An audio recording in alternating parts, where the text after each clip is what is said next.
How to fix Roblox error problem. Hello guys and welcome into this new short video.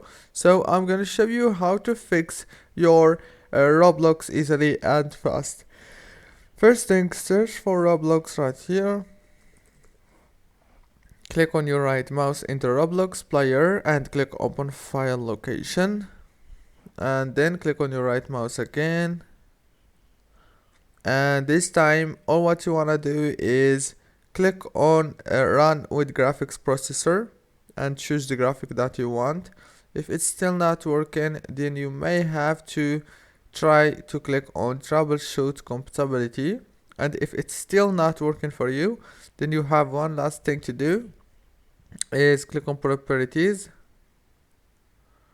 and go to compatibility, enable this option, click apply and OK. That's it. Don't forget to like, subscribe.